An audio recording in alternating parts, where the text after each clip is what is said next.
Hello. Hey, everybody. How you doing? Yeah. Don't raise your hands. You got to clap. All right. Okay, so we are here at the Sci-Fi Wire live stage with some of the cast and creators of Daphne and Velma, a live-action Scooby-Doo spinoff, right? Cool. Okay, so I'm just going to dive right in, introduce you guys, and then we'll ask a bunch of questions. So first we have Sarah Gilman, who plays Velma. Yeah. Jennifer Tisdale, producer on the movie. Give it up. We got Alex Davis, who's also a producer on the movie. Yeah. Susie Unessi, who is the director. And Peter Girardi, who's another producer. So give it up for them. All right. So guys, just quickly set the stage for us. Where does the movie begin? Where in the gang and Daphne and Velma's journey do we pick up? So this is the origin story of how Daphne and Velma met before they all became the Mystery Gang, and it's in high school, and they're internet BFFs and meeting for the first time, and Daphne's moving to the same city as Velma. Oh, cool. So they actually meet online. Yes. Cool. Okay.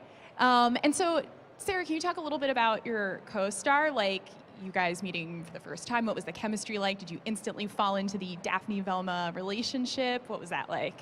Yeah, so Sarah and I actually met for the first time at the airport in Georgia, where we filmed the movie. We didn't audition together at all, so it was kind of fun getting on set and playing around for the first time, seeing if we had that chemistry, which I hope you guys see in the movie. I hope we did. But Sarah, we very much fit into our characters. I'm more sarcastic and a little bit more sassy, and she definitely fits into just like the smart and like spunky type of Daphne, and we're very much like our characters. I think you'll see it on screen. Awesome. And now what drew, maybe each of you guys can answer this, but what drew you to this material? Peter, I know you have a history with Scooby-Doo, so why this project? That sounds super weird when you say I have history with Scooby-Doo. You have a history. I've worked on a lot of Scooby-Doo animated series, so we knew early on. We did a series years ago at Warner Brothers Animation called Mystery Incorporated. That was an animated version of Scooby, maybe a little older. So we knew that we wanted to kind of separate a little bit and just focus on the two women in Mystery Incorporated, because we don't really know. We know how the gang all got together, but in the history of the franchise, the girls got together first, and then they met the boys and the big brown dog, as we call him. So we wanted to really kind of focus on that. And, you know, the things we talk about with Scooby are the 4 Fs: food, flashlight, fear, and friendship.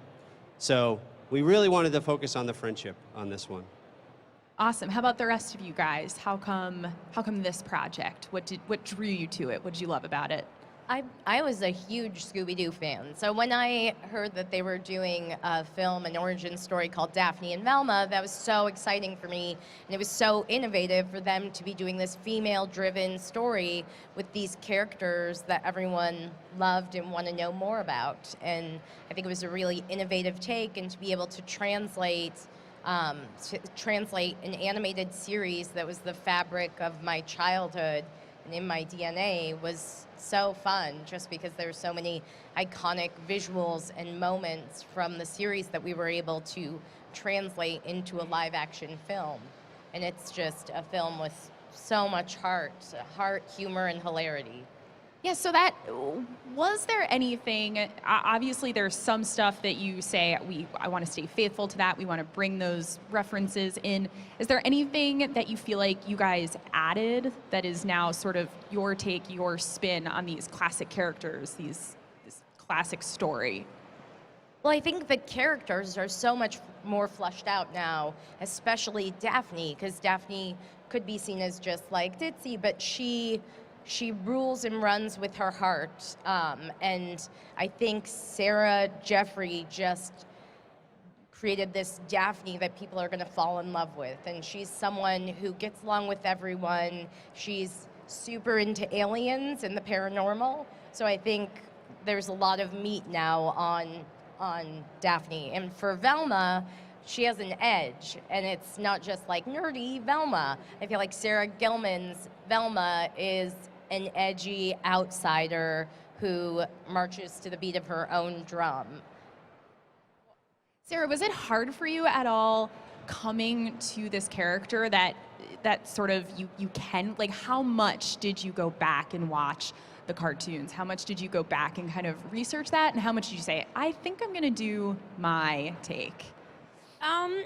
I mean, it was difficult. It was really daunting coming in to try and emulate Velma. I don't want to speak for everyone, but I think that she's definitely a fan favorite, and definitely one of my favorite characters in Scooby-Doo.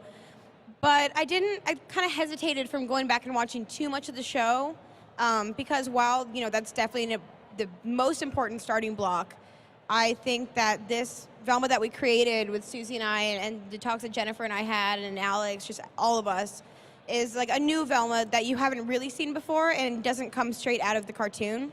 So it was kind of a mixture of half and half, but I definitely think that this is, like Susie said, she's more fleshed out, she's definitely more sarcastic and sassy. She has her moments, and she is a little bit of an edgy outsider, and you'll see that. So is there anything that is going to surprise fans? Obviously, you can't spoil anything, but anything that people are gonna be like, oh, they did that. Okay, that's new. That's something I was not expecting.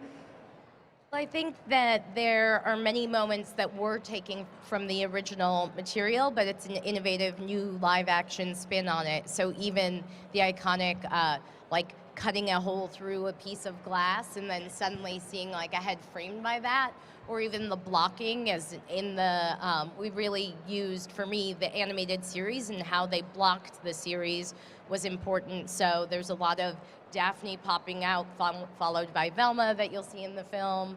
There's, we have a scene where we bring the iconic like lights in an animated series, like when you step into the dark and the eyes are just lit up. We do a live action version of that I think fans will be really excited about. So I think the film is definitely filled with innovation while also staying true to the original material that people grew up with and loved. One of the things that we talked about with Jen and Alex early on was it's contemporary. A lot of Scooby exists, you don't really know when it exists. First of all, there's a guy with blonde hair and he's wearing an ascot. It's like, you don't really see that a lot anymore, but maybe we'll bring it back. There's a young woman in the audience that's wearing an ascot right now, but she may or may not be in costume. I don't know. So it's very contemporary take on the kind of Daphne Velma world. So yeah, when you guys were kind of, because you were saying like they met online, are there any other elements that you updated that were important to say that we're going to do this? This is now 2018. Let's do away with that and update it in this way. Anything that you said, we're gonna keep that, like flashlights. Though I guess we still use flashlights, right? Yeah, your phone maybe. Yeah. That's what I think the school that they attend is steeped in technology, and so there's a lot of tech that you'll see within the school, so there's a lot of fun and games to be had there. Cool. Okay, so you kind of addressed this, but do we see at all the rest of the gang? And is Scooby-Doo in the movie? No. No, Scooby is not in this movie. Wow, Scooby got cut. What happened to Scooby? We had a talking dog, and then he had booked another movie. Yeah. So it's tough. Talking dogs get a lot of work, and it was tough. Yeah. That, I mean, you've got to, like, the rate for a talking dog has got to be pretty wild. Okay, so no Scooby, no boys at all. Do we even see them teased?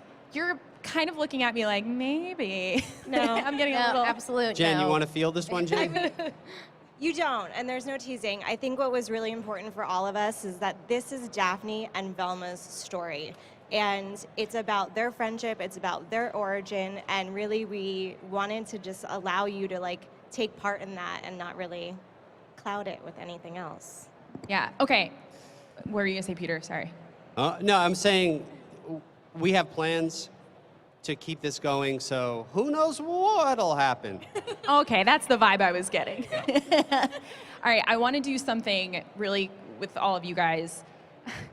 Can you each? I know he's not in the movie, and I'll start, but give me your best, Scooby. And also, if you're like, no, I'm not going to do that, that's valid too. Ruh-roh.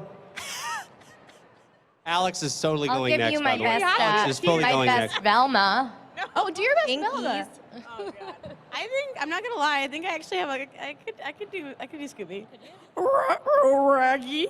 That wasn't Wow. too bad, right? That was way better than I thought that was going to be. okay, Congratulations. Thanks, Peter. Yeah, I mean, Okay. it does make sense that Sarah's the actress on the stage. She was able, yeah, you know. Okay, excellent. I mean, really just put me on the spot. Okay. This is really good too. Everyone's nailing it. Alex, you can take pass. That's okay. I'll play the silent parts of Scooby. Oh yeah, the parts where he's thinking. He's a thinker. He's a Thinking man dog. Scooby. Yeah, Alex. That's more than fair. Okay, well, you guys, when can we see the movie? May 22nd. May 22nd. Okay, so make sure to check it out and follow along all weekend long with hashtag It's a Fan Thing and hashtag C2E2. You can see all of the interviews and everything that we're doing live streaming at sci-fi.com. That's here from this stage. And next up, we have Veronica. I could do Scooby. Raggy. That wasn't Wow. too bad, right? That was way better than I thought that was going to be. okay, Congratulations. Thanks, Peter. Yeah, I mean, Okay. it does make sense that Sarah's the actress on the stage. She was able, yeah, you know. Okay, excellent. I mean, really just put me on the spot. Okay. This is really good too. Everyone's nailing it. Alex, you can take pass. That's okay. I'll play the silent parts of Scooby. Oh yeah, the parts where he's thinking. He's a thinker. He's a Thinking man dog. Scooby. Yeah, Alex. That's more than fair. Okay, well, you guys, when can we see the movie? May 22nd. May 22nd. Okay, so make sure to check it out and follow along all weekend long with hashtag It's a Fan Thing and hashtag C2E2. You can see all of the interviews and everything that we're doing live streaming at sci-fi.com. That's here from this stage. And next up, we have Veronica. I could do Scooby. Raggy. That wasn't Wow. too bad, right? That was way better than I thought that was going to be. okay, Congratulations. Thanks, Peter. Yeah, I mean, Okay. it does make sense that Sarah's the actress on the stage. She was able, yeah, you know. Okay, excellent. I mean, really just put me on the spot. Okay. This is really good too. Everyone's nailing it. Alex, you can take pass. That's okay. I'll play the silent parts of Scooby. Oh yeah, the parts where he's thinking. He's a thinker. He's a Thinking man dog. Scooby. Yeah, Alex. that's more than fair. Okay, well, you guys, when can we see the movie? May 22nd. May 22nd. Okay, so make sure to check it out and follow along all weekend long with hashtag It's a Fan Thing and hashtag C2E2. You can see all of the interviews and everything that we're doing live streaming at sci-fi.com. That's here from this stage. And next up, we have Veronica. I could do Scooby. Raggy. That wasn't Wow. too bad, right? That was way better than I thought that was going to be. okay, Congratulations. Thanks, Peter. Yeah, I mean, Okay. it does make sense that Sarah's the actress on the stage. She was able, yeah, you know. Okay, excellent. I mean, really just put me on the spot. Okay. Raggy.